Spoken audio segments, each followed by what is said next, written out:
আসসালামু আলাইকুম, welcome to জাহিদিস cookbook. আজকে আমি রান্না করেছি কুমড়া শাক দিয়ে আলু দিয়ে ভাজি।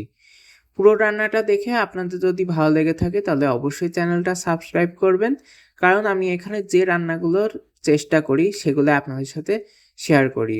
সো আর দেরি না করে চলুন দেখে নিই আমি রান্নাটা কিভাবে করেছি।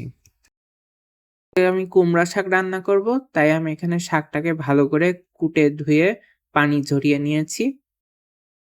আমি শাকটাকে সিদ্ধ করে নেব। তো আমি এখানে প্রথমে শাকগুলো দিয়ে দেব।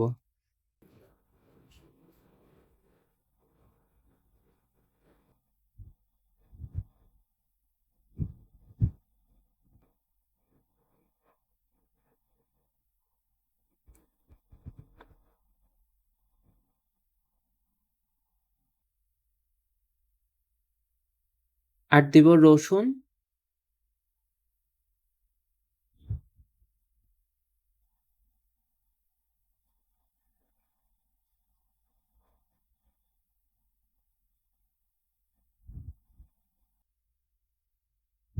আর দেব সামান্য পরিমাণ লবণ। শাকটা সিদ্ধ হয়ে গেছে। আমি কিন্তু শাকে একদমই কোনো পানি দিইনি। শাকের ভিতরে যে পানিটা ছিল সেটা থেকে সিদ্ধ হয়ে গেছে। শাক ভাজি করব, তাই আমি দিয়ে দিচ্ছি তেল।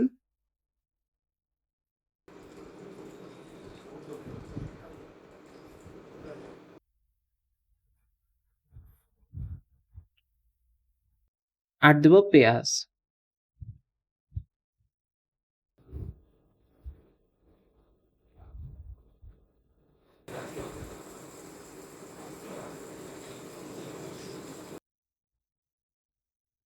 পেঁয়াজটাকে এখন হালকা করে ভেজে নেব। ভাজা পেঁয়াজের ভিতরে আমি এখন দিয়ে দিচ্ছি রসুন।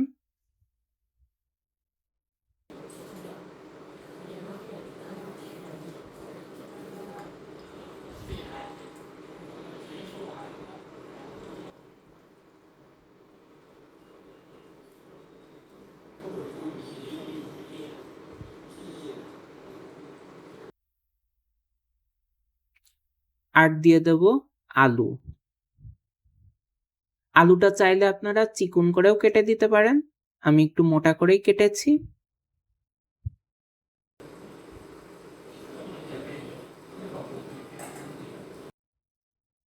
এখন আলুটাকে হালকা করে ভেজে নেব।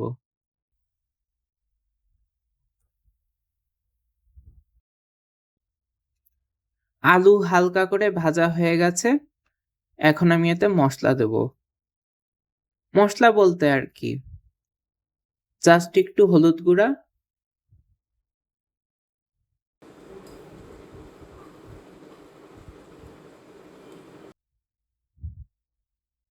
আর পরিমাণ মতন লবণ। লবণটা কিন্তু অবশ্যই আপনারা আপনাদের পরিমাণ অনুযায়ী দেবেন। আমি পরে যদি লাগে তাহলে আমি আবারও দেব। এখন আলুগুলোকে মসলার সাথে ভালোভাবে মিক্সড করে ভেজে নেব। আমি কিন্তু এর ভিতরে একটু মরিচের গুঁড়াও দিয়েছি, জাস্ট একটা ফ্লেভারের জন্য। আলুটা পুরোপুরি ভাজা হয়ে গেছে।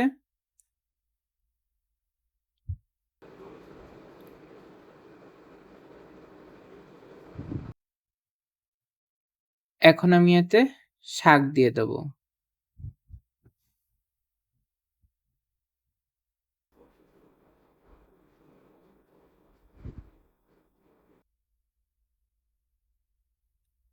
এখন শাক আর আলুটাকে ভালো করে মিক্সড করব।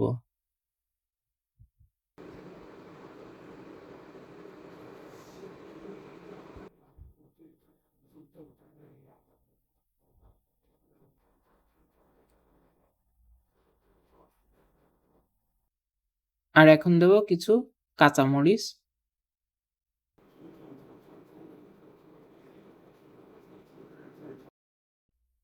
কুমড়া শাক দিয়ে আলু ভাজি রান্না শেষ। দেখেন আলুগুলো কি সুন্দর নরম হয়ে গেছে। আপনারা চাইলে এর ভিতরে চিংড়ি মাছও দিতে পারেন। আশা করি রান্নাটা আপনাদের ভালো লেগেছে। আর যদি ভালো লেগে থাকে তাহলে অবশ্যই চ্যানেলটা সাবস্ক্রাইব করবেন। কারণ আপনারা এখানে শুধুমাত্র আমি যে রান্নাগুলো চেষ্টা করি সেগুলোই দেখতে পারবেন। আর কমেন্টে অবশ্যই জানাবেন রান্নাটা আপনাদের কেমন লেগেছে। তো সবাই ভালো থাকেন, সুস্থ থাকেন। আল্লাহ হাফেজ।